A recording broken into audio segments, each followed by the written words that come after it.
Fala galera, beleza? Vamos dar continuidade? Pois é, a gente viu toda a estrutura do nosso esqueleto, não foi? Você lembra ainda?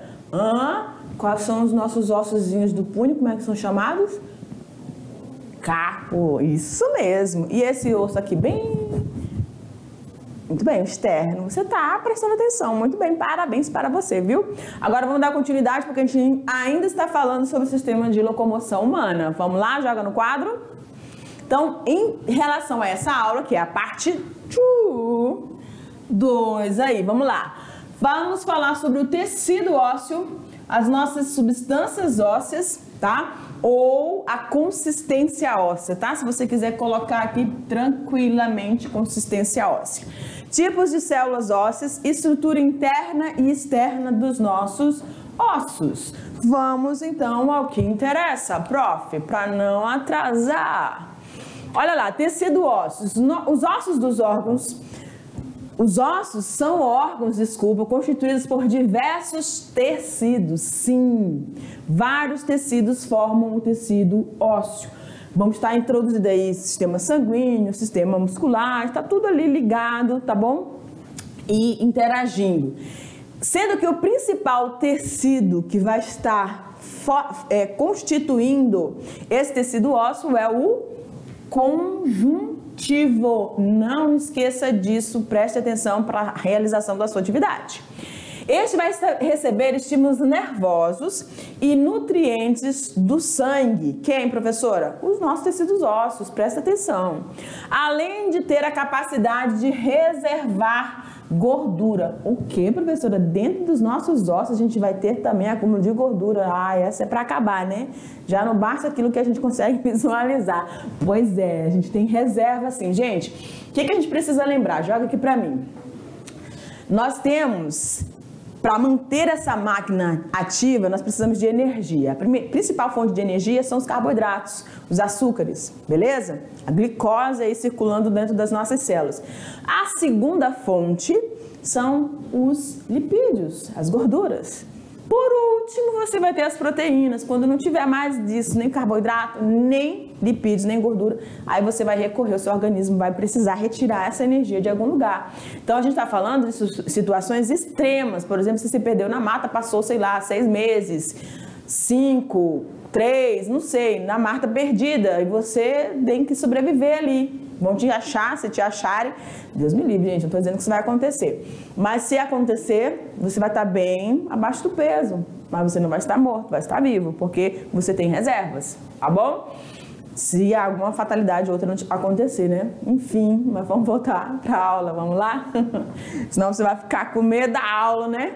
Olha aqui, então a gente tem aqui nosso sistema ósseo, ou tecido ósseo. Então a gente pode visualmente perceber que nós temos uma estrutura totalmente diferente de outros tecidos que nós podemos lembrar aí, tá? O tecido epitelial, o tecido muscular, o tecido nervoso, né? Com aquelas presenças das nossas células dos neurônios, ok.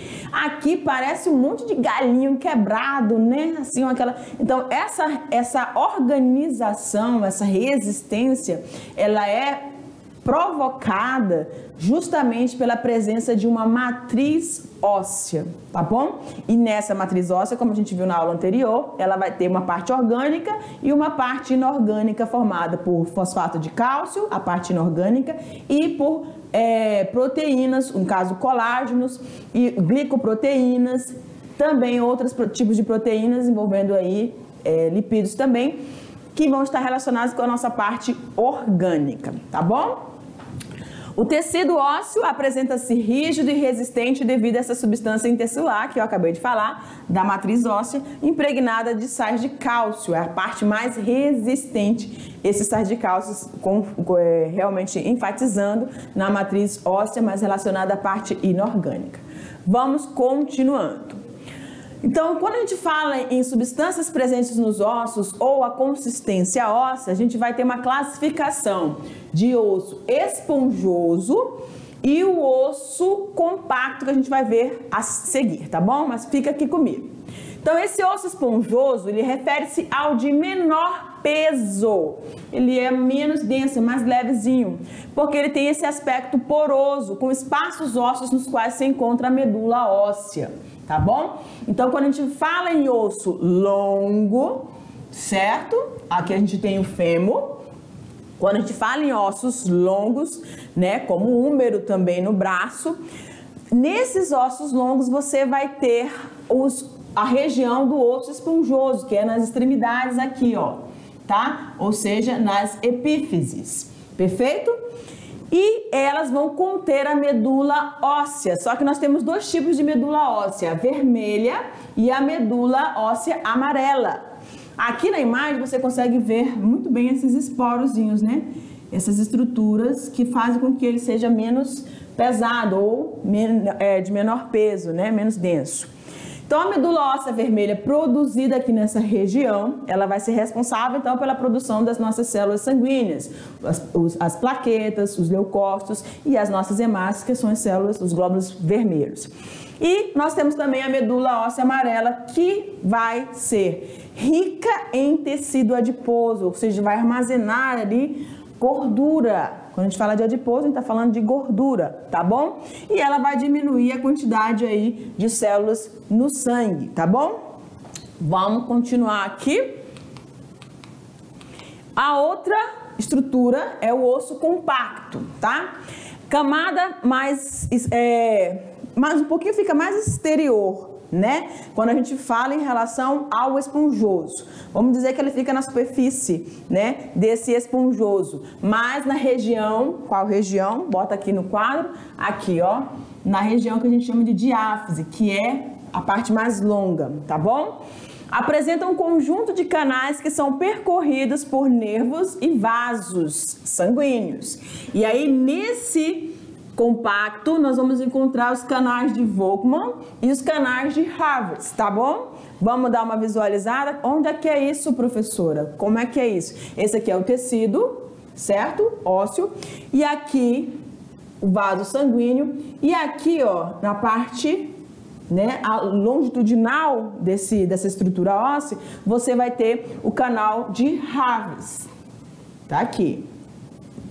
E quando você tem eles cruzando aqui, ó, esse que está cruzando vai ser o de Volkmann, tá bom? Ambos vão estar permitindo essa comunicação e permitindo essa nutrição aí e também inervação desse tecido ósseo na parte da diáfase, tá aqui nessa parte mais longa dos nossos ossos. Então, o osso esponjoso nas extremidades, epífise, e o osso compacto na diáfise. Perfeito? Vamos aí. Então, aqui como a gente está falando, a função de nutrição, mineralização e enervação dos nossos ossos são ocasionados por essa região onde nós vamos ter esses dois canais. Por ser uma estrutura inervada e irrigada, os ossos têm sensibilidade, sim, tem sensibilidade. Quem já foi submetido a um procedimento onde você vai perfurar o osso, tá? É bem ruim, certo? As pessoas que fazem tratamento com câncer, em alguns momentos, vão precisar fazer algumas intervenções desse processo. Alto metabolismo, capacidade de regeneração. Por quê? Porque apresentam células que têm a capacidade de se duplicar, tá? Vamos seguindo? Tipos de células ósseas, ok. O tecido ósseo ele vai ser constituído por 3 tipos básicos de células. Sim. Ah, professora, tudo é 3, 3, 3? Pois é, né? A organização didática é interessante para que a gente consiga estar fazendo essas conexões, essas relações em cada uma dessas estruturas quando a gente vai estudando, tá bom? A gente preparatório aí para nossa avaliação.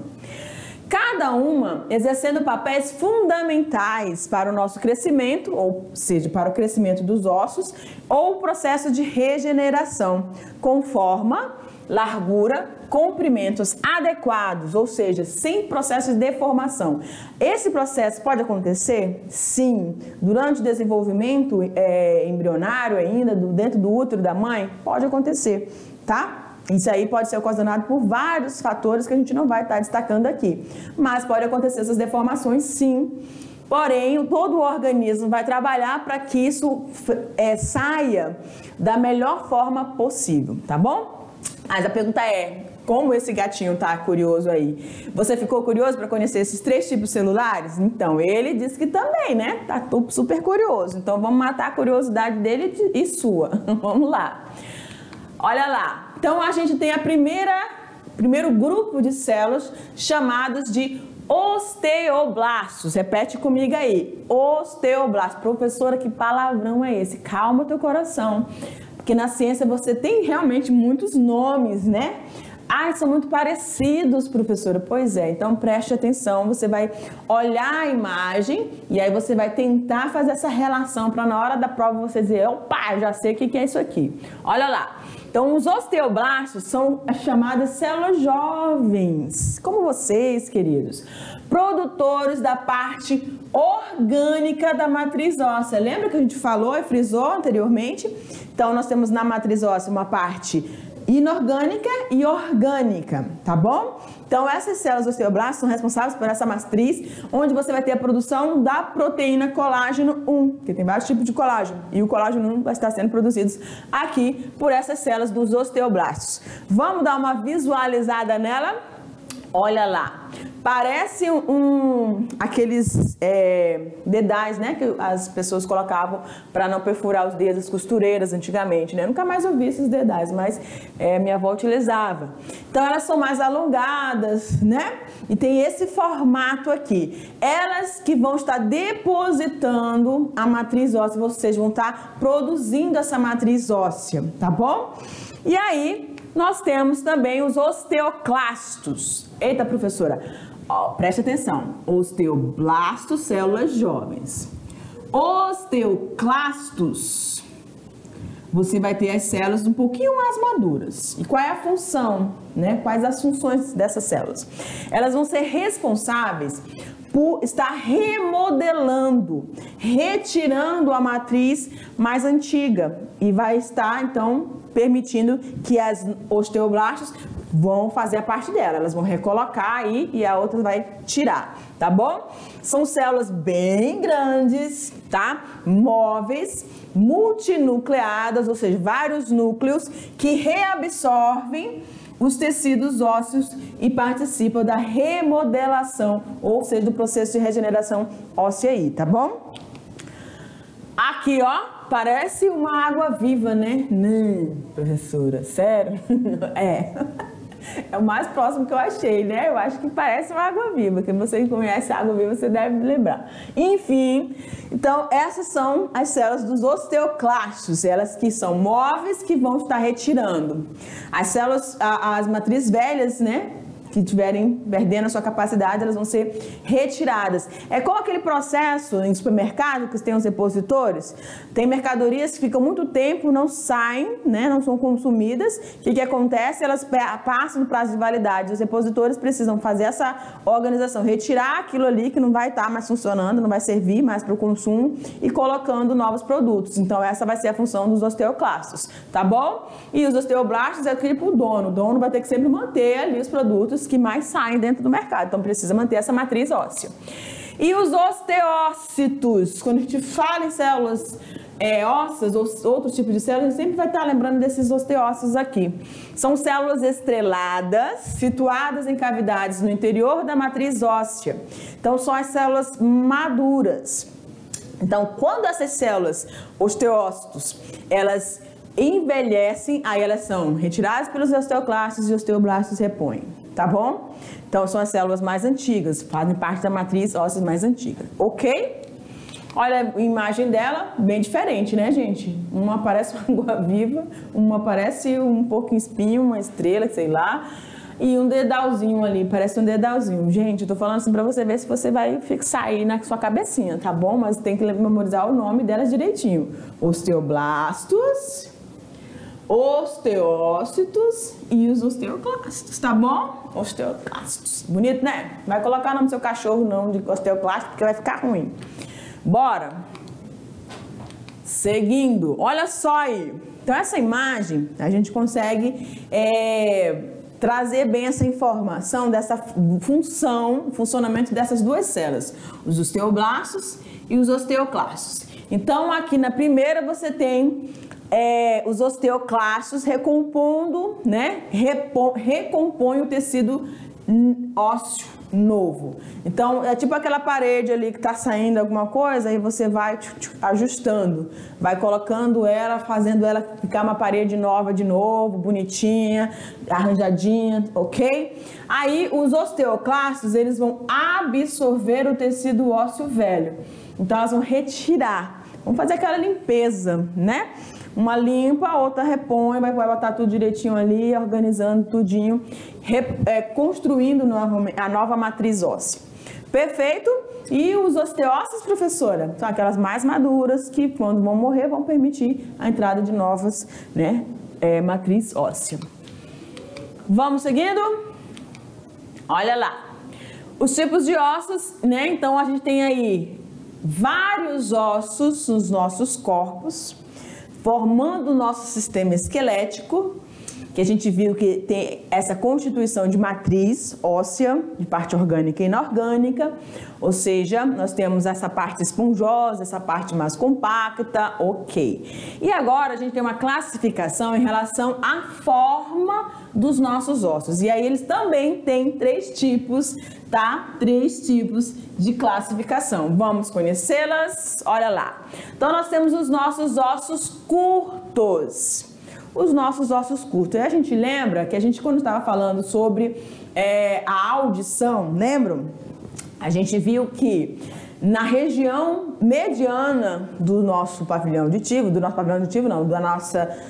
de toda a estrutura auditiva, né? Nós temos os nossos ossículos, né? O martelo, o estribo e a bigorna, lembram deles? Pois é, eles são os menores ossos, né, do nosso corpo, sendo que o estribo é o menorzinho de todos, tá? O menor osso do nosso corpo. E aí a gente tem essa classificação aqui de ossos curtos. Mas o que são esses ossos curtos? O próprio nome está dizendo, mas eles têm 3 dimensões. As 3 dimensões muito semelhantes, elas não vão estar muito diferentes umas das outras. Quais são essas dimensões? O comprimento, a largura e a espessura, tá bom? Então, nos ossos curtos, o comprimento e a largura não vai ter maior que a espessura, ou a espessura e a largura não vai estar muito maior que o comprimento. Essas dimensões são muito próximas umas das outras. Vamos conhecer alguns desses ossos curtos. Então, aqui nessa imagem, a gente consegue visualizar em vermelho, você está vendo bem aí, né? Na região do nosso pé, na parte aqui, ó, que a gente chama de peito do pé, né? Vamos dizer assim. Ela tem os nossos ossos chamados de tarso, certo? São os ossos curtos dos nossos pés, chamados de tarso. Então, eles têm comprimento, largura e espessura muito próximos, né? Não vai variar muito. Se você observar esse osso aqui, que são chamados de metatarsos, eles são longos, né? Tem tamanhos bem diferentes dos nossos tarsos. Vamos seguindo. E aqui na nossa mão nós temos também essa regiãozinha do punho, que você vai ter o carpo. Olha como eles são um conjuntozinho de ossos, todos eles muito parecidos aqui, ó, de tamanho, tá bom? Ok? E aí a gente vai ter também a nossa patela, tá? Já sinalizei aqui, ok. Então, essa patela também é um osso curto, tá bom? Mantendo as 3 dimensões aí muito próximas. O que a gente tem mais, professora? Além dos nossos ossos curtos, nós vamos ter os nossos ossos chatos. Não tem aquele seu colega chato? Pois é, né? Mas aqui é osso mesmo, tá bom? Apresentam o comprimento e a largura maior que a espessura. E aí a gente tem aqui visualmente as nossas costelas. Quem já viu a carcaça de um animal, ou quando você vai comer a costela mesmo do boi, você consegue perceber isso, que eles são mais fininhos, né? E aqui na região do crânio, lembram que a gente tem todos aqueles ossos ali, né? O frontal, o temporal, né? O esfenóide, o zigomático, o parietal, occipital. Então, todos eles são ossos chatos, tá bom? Fininhos, de espessura muito fininha. Perfeito? Nós temos também a nossa escápula. Também é um osso chato. Professora, e o externo é um osso chato também? Muito bem lembrado, é um osso chato também, tá bom? Vamos seguindo? Ossos longos são os de melhor localização, pois se tratam de nossos ossos de comprimento bem grande, né? Bem alongado. E aí, a gente tem o quê? A nossa clavícula, o nosso húmero, o fêmur, nós temos a nossa tíbia, a fíbula, todos eles são ossos longos. Perfeito, galera? Então, olha aqui pra mim. A gente encerra aqui esse conteúdo, vai lá no seu material, faça uma excelente atividade e a prof te aguarda para a nossa próxima aula. Beijo, tchau, tchau!